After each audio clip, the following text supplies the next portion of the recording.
I read a post from someone who's big in the Facebook community, and he's working on a cost per call basis. And he said over the last 3, 4, 5 days, he had amazing results. And then for some reason, the day before he posted this message, it absolutely bombed. He had like one call come through or 0 calls come through, changed absolutely nothing. What would you do in that scenario?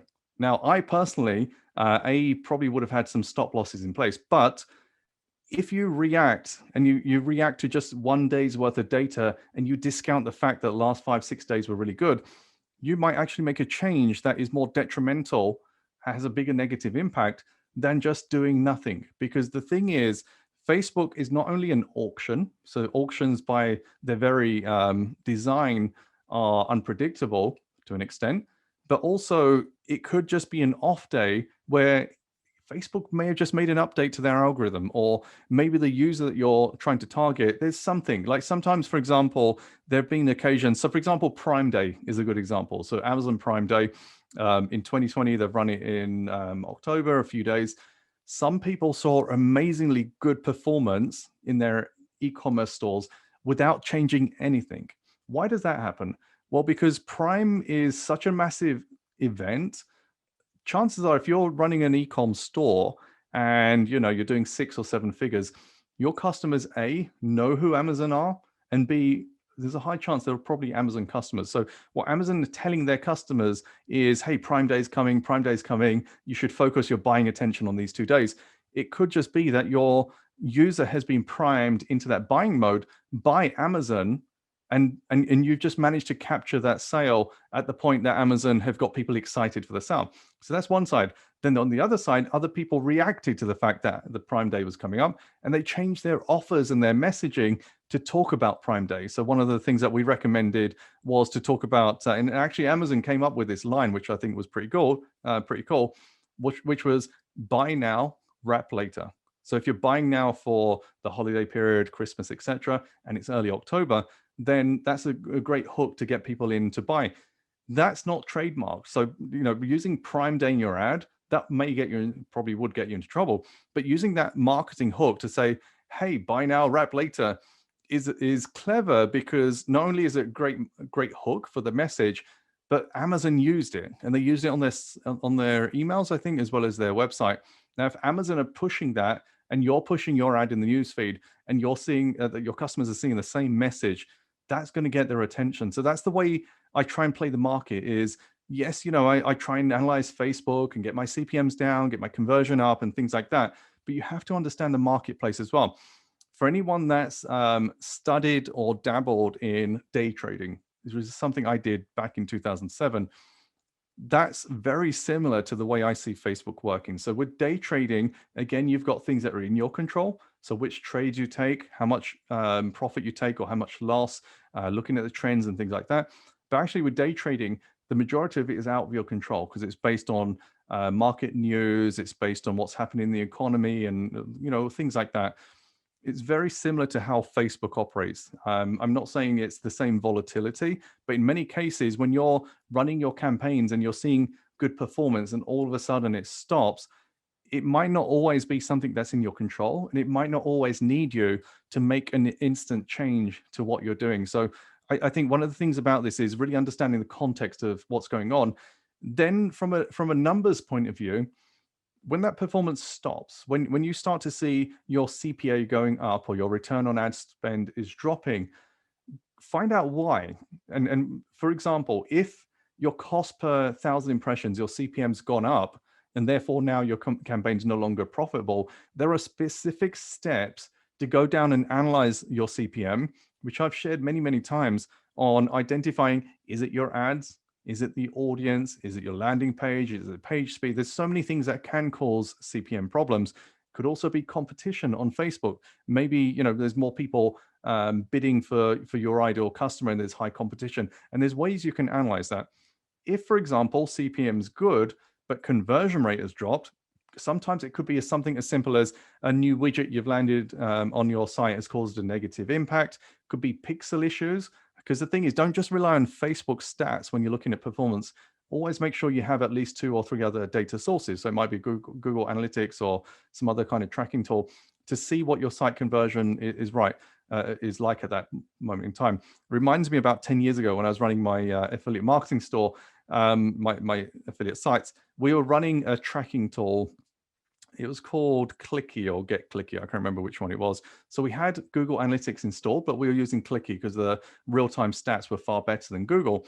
And I remember I logged in to my stats one afternoon and the traffic was dead. It was zero. And I panicked because we were getting like 10,000 visits a day. Now, all of a sudden I log in and there's zero visitors. I panic, like, is my website working? Has something happened, et cetera, et cetera. It took me about half an hour of panicking and stuff to realize that someone had made a change and the tracking code had been kicked out. So there's nothing wrong with visitors. There's nothing wrong with my website.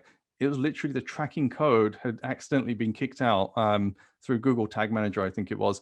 And now all of a sudden, the stats for Clicky was zero because obviously the pixel wasn't there. Whereas when I looked at Google Analytics, we were still getting traffic. So there's many reasons why conversion rate could be down, and some of them could be things that you're not aware of that are in your control. Other things could be things that are outside of your control. So for example, if you've been getting good performance and now all of a sudden your conversion rate's dropped, it could be that Facebook's algorithm is starting to explore different pockets of your audience.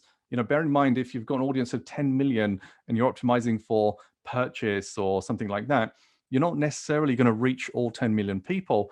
And sometimes you'll notice that your frequencies are fairly high, even though the audience size is big, because sometimes Facebook keeps trying to hit the same people because it knows they are the purchasers. They're more likely to buy from this ad, from this funnel, but for whatever reason, they might not be responding. And sometimes Facebook's algorithm itself shifts around and it tries to find a different pocket of that audience. And therefore you might see a conversion rate drop down. What I would do is start the Punisher method, which is to drop your spend and see how it reacts. Or you might just pause the ad and then come back to the auction the next day. It's the same how day trading works. Sometimes you enter a trade and it looks great. It might even start to raise in the first few minutes and then you see it drop. You need to know your stop loss. How much are you willing to lose before you just cut it dead? And sometimes I do that as well. If, for example, if I'm seeing a good performing ad and it starts to drop off quite dramatically, then I might have a stop loss.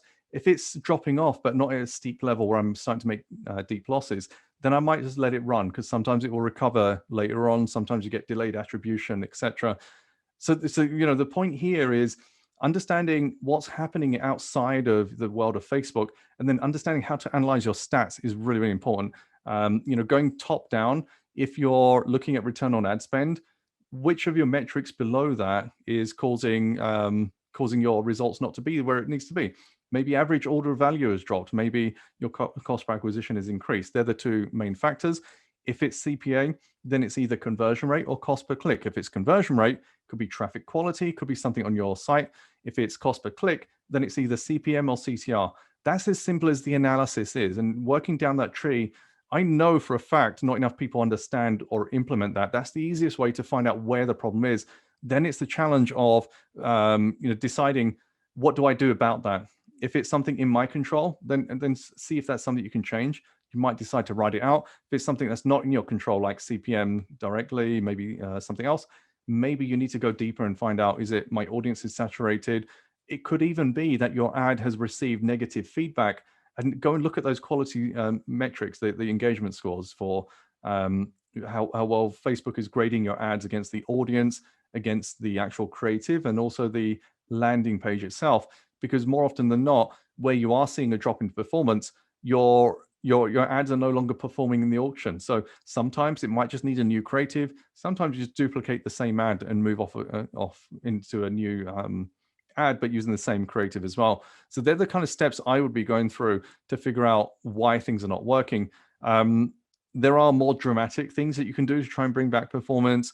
We've tried it as well. So for example, a new ad account, trying to test from brand new campaigns and things like that, because sometimes the data gets dirty. What I mean by that is, if the performance has been bad for too long, if you're talking about days have now turned into weeks and you can't recover, at that stage, it could be something more fundamental. Like I mentioned, it might not be just Facebook that are grading your ads poor. Maybe people are leaving negative feedback on your ads, not just the comments, but crossing it out to say, I don't want to hear from this advertiser again, or they mark it as spam or anything like that.